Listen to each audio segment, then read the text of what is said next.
ವಿಶ್ವವಿಖ್ಯಾತ ಮೈಸೂರು ದಸರಾಗೆ ಈಗಾಗಲೇ ದಿನಗಣನೆ ಕೂಡ ಶುರುವಾಗಿದೆ. ಕಾಡಿನಿಂದ ನಾಡಿಗೆ ಬಂದಿರುವಂತಹ ಮೊದಲ ಹಂತದ ಗಜಪಡೆ ಅರಮನೆ ಆವರಣದಲ್ಲಿ ಫುಲ್ ರಿಲ್ಯಾಕ್ಸ್ ಆಗಿದ್ದಾರೆ. ಸೊ ದೃಶ್ಯದಲ್ಲಿ ಕೂಡ ನೋಡ್ತಾ ಇದ್ದೀರಾ, ಮೈಸೂರಿನ ಅರಮನೆ ಆವರಣದಲ್ಲಿ ಮೊದಲ ಹಂತದಲ್ಲಿ ಬಂದಂತ 9 ಆನೆಗಳು ಕಂಪ್ಲೀಟ್ ಆಗಿ ರಿಲ್ಯಾಕ್ಸ್ ಮೂಡ್ ನಲ್ಲಿದೆ.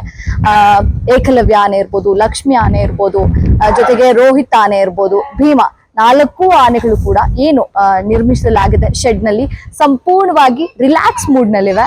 ಸೊ ಈಗಾಗಲೇ ಅವರಿಗೆ ಬೆಳಗ್ಗೆ ತಾಲೀಮು ಕೂಡ ನಡೀತಾ ಇದೆ. ದಿನಕ್ಕೆ 2 ಬಾರಿ ಬೆಳಗ್ಗೆ ಮತ್ತೆ ಸಂಜೆ 2 ಬಾರಿ ತಾಲೀಮನ್ನು ಕೂಡ ಮಾಡಲಾಗ್ತಾ ಇದೆ. 2 ಬಾರಿ ಫುಡ್ ಅನ್ನು ಕೂಡ ಕೊಡಲಾಗ್ತಾ ಇರುವಂತದ್ದು. ಪೌಷ್ಟಿಕ ಆಹಾರವಾಗಿ ಏನೆಲ್ಲ ಫುಡ್ ಗಳನ್ನ ಕೊಡಬೇಕು ಆ ಫುಡ್ ಗಳನ್ನೆಲ್ಲ ಕೂಡ ಈಗಾಗಲೇ ಏನು ಇಲ್ಲಿ ಜಿಲ್ಲಾಡಳಿತ ಇರ್ಬೋದು ಅದಕ್ಕೆ ವ್ಯವಸ್ಥೆಯನ್ನೆಲ್ಲ ಕೂಡ ಮಾಡಲಾಗಿರುವಂತದ್ದು.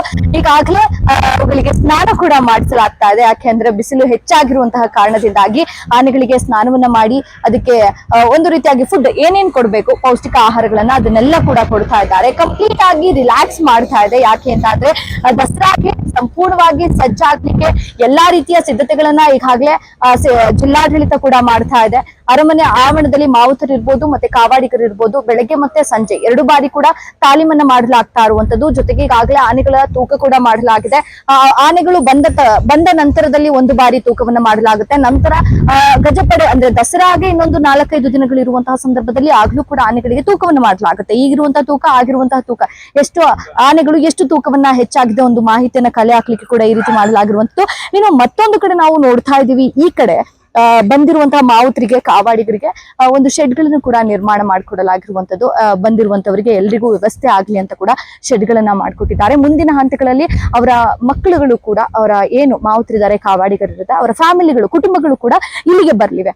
ಅದರ ಬೆನ್ನಲ್ಲೇ ಎಲ್ಲಾ ರೀತಿಯ ಶೆಡ್ ಗಳನ್ನ ಕೂಡ ನಿರ್ಮಾಣ ಮಾಡಲಾಗಿರುವಂತದ್ದು. ಯಾಕೆಂದ್ರೆ ಅವ್ರು ಇನ್ನು 45 ದಿನಗಳ ಕಾಲ ಇರಬೇಕು.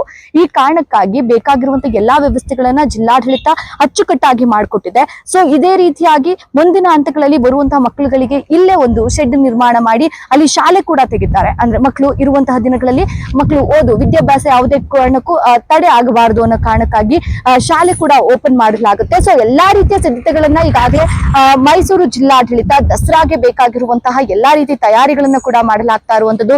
ಒಂದು ಕಡೆ ಆನೆಗಳು ರಿಲ್ಯಾಕ್ಸ್ ಆಗ್ತಾ ಇದೆ, ಮತ್ತೊಂದು ಕಡೆ ಶೆಡ್ ಗಳನ್ನ ನಿರ್ಮಾಣ ಮಾಡಲಾಗ್ತಾ ಇದೆ, ಮತ್ತೊಂದು ಕಡೆ ಆನೆಗಳಿಗೆ ಸ್ನಾನ ಕೂಡ ಮಾಡಿಸಲಾಗ್ತಾ ಇರುವಂತದ್ದು.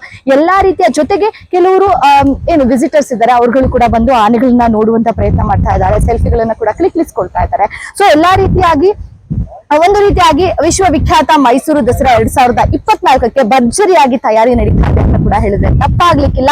ಕ್ಯಾಮ್ರಾ ಪರ್ಸನ್ ರಂಜಿತಾ ಜೊತೆ ರಚನಾ, ಈಡನ್ಸ್ ನ್ಯೂಸ್, ಮೈಸೂರು.